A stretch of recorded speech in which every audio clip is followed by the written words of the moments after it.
ഇന്നത്തെ വീഡിയോയിൽ നമ്മൾ പറയാൻ പോകുന്നത് പൃഥ്വിരാജ് സുകുമാരൻ്റെ സ്വന്തം പ്രൊഡക്ഷൻ കമ്പനിയായ പൃഥ്വിരാജ് പ്രൊഡക്ഷൻ്റെ വരുമാനം എത്രയായി എന്നുള്ളതാണ്. അപ്പോൾ നമ്മൾ പൃഥ്വിരാജ് പ്രൊഡക്ഷൻ്റെ 2023 വരുമാനം എത്രയായി എന്നുള്ളൊരു വീഡിയോ നേരത്തെ ചെയ്തിരുന്നു. അപ്പോൾ അത് നമ്മുടെ യൂട്യൂബ് ചാനലിൽ കിടക്കുന്നുണ്ട്. അപ്പോൾ നമ്മളിപ്പോൾ പറയാൻ പോകുന്നത് 2024 ഫിനാൻഷ്യൽ ഇയറിലെ വരുമാനമാണ്.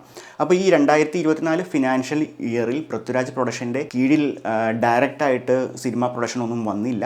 സലാറിൻ്റെ ഡിസ്ട്രിബ്യൂഷൻ കേരളത്തിൽ എടുത്തുതരുന്ന പൃഥ്വിരാജ് പ്രൊഡക്ഷനാണ്. പിന്നെ ഗുരുവായൂരമ്പലനടയിൽ സിനിമ പ്രൊഡ്യൂസ് ചെയ്തിരുന്നു. അത് E4 എൻ്റർടൈൻമെൻറ്റുമായിട്ട് ചേർന്നാണ് അതിൻ്റെ പ്രൊഡക്ഷൻ ചെയ്തിരുന്നത്. പക്ഷേ അത് 2024 ഫിനാൻഷ്യൽ ഇയറിലല്ല വരിക, അത് 2025 ഫിനാൻഷ്യൽ ഇയറിലാണ് അതിൻ്റെ കണക്കുകൾ കാര്യങ്ങളൊക്കെ വരിക. അപ്പോൾ നമ്മൾ ഈ പറയുന്ന ഫിനാൻഷ്യൽ ഇയറിൽ ഈ ഡിസ്ട്രിബ്യൂഷൻ എടുത്തേക്കുന്നതിൻ്റെ ഒരു വരുമാനവും കാര്യങ്ങളൊക്കെ മാത്രമായിരിക്കും ഉണ്ടാകാൻ സാധ്യതയുള്ളൂ. അപ്പോൾ നമുക്ക് അതിൻ്റെ ഡീറ്റെയിൽസിലേക്ക് കിടക്കാം. മാർച്ച് 2022 പൃഥ്വിരാജ് പ്രൊഡക്ഷൻ സ്റ്റാർട്ട് ചെയ്യുന്നത്. പൃഥ്വിരാജ് പ്രൊഡക്ഷൻ പ്രൈവറ്റ് ലിമിറ്റഡ് എന്ന പേരിൽ സ്റ്റാർട്ട് ചെയ്യുന്നത്. അപ്പോൾ അതിന് മുമ്പ് അതൊരു LLP കമ്പനിയായിരുന്നു. ഓതറൈസ്ഡ് ക്യാപിറ്റലായിട്ട് കാണിച്ചേക്കുന്നത് 2 കോടിയാണ്. പെയ്ഡ് അപ്പ് ക്യാപിറ്റലായിട്ട് 1,20,00,000 രൂപയാണ് കാണിച്ചേക്കുന്നത്. ഓതറൈസ്ഡ് ക്യാപിറ്റൽ 2 കോടി എന്നുകൊണ്ട് അർത്ഥമാക്കുന്നത് 2 കോടി രൂപ വാല്യൂ ഉള്ള ഷെയർസ് ഇഷ്യൂ ചെയ്തിരുന്നു. അതിൽ 1,20,00,000 രൂപയുടെ ഷെയർസാണ് അലോട്ട് ചെയ്തത്.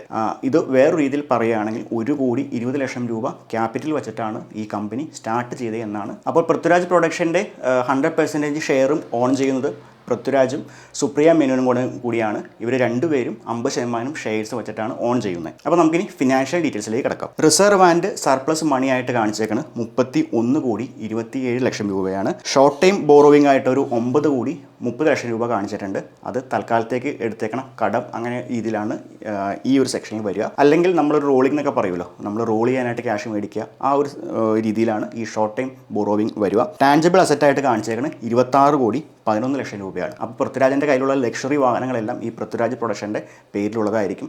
അപ്പോൾ ഞാൻ പൃഥ്വിരാജിൻ്റെ റേഞ്ച് റോവർ വോഗിൻ്റെ ഡീറ്റെയിൽസ് നോക്കിയിരുന്നു. അത് പൃഥ്വിരാജ് പ്രൊഡക്ഷൻ്റെ പേരിലാണ് ആ വണ്ടി ഉള്ളത്.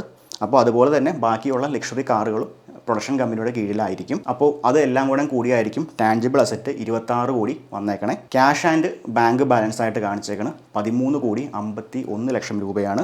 അങ്ങനെ ടോട്ടൽ അസറ്റായിട്ട് കാണിച്ചേക്കണം 65,02,00,000 രൂപയാണ്. എംപ്ലോയി ബെനിഫിറ്റ് എക്സ്പെൻസ് ആയിട്ട് കാണിച്ചേക്കണം 6,63,00,000 രൂപയാണ്. അതർ എക്സ്പെൻസ് ആയിട്ട് കാണിച്ചേക്കണം 8,25,00,000 രൂപയാണ്. അങ്ങനെ ടോട്ടൽ എക്സ്പെൻസ് കാണിച്ചേക്കുന്നത് 14,89,00,000 രൂപയാണ്. കമ്പനിയുടെ വരുമാനമായിട്ട് നെറ്റ് റവന്യൂ ആയിട്ട് 2024 ഫിനാൻഷ്യൽ ഇയറിൽ കാണിച്ചേക്കുന്നത് 12,08,00,000 രൂപയാണ്. അങ്ങനെ കമ്പനി ലോസ് ആയിട്ടാണ് കാണിച്ചേക്കുന്നത്.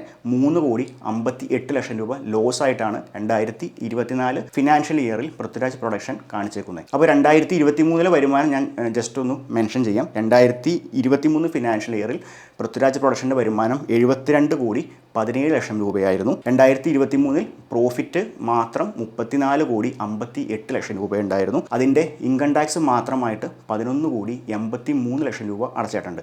അപ്പോൾ 2023-24 കമ്പയർ ചെയ്യുമ്പോൾ വരുമാനം വളരെയധികം കുറഞ്ഞു. അതുപോലെ തന്നെ ലോസുമാണ് കാണിച്ചേക്കണേ. അപ്പോൾ ഈ വീഡിയോനെ പറ്റിയുള്ള നിങ്ങളുടെ അഭിപ്രായം കമൻറ്റ് സെക്ഷനിൽ രേഖപ്പെടുത്താം. അടുത്തൊരു വീഡിയോയുമായിട്ട് വീണ്ടും വരാം.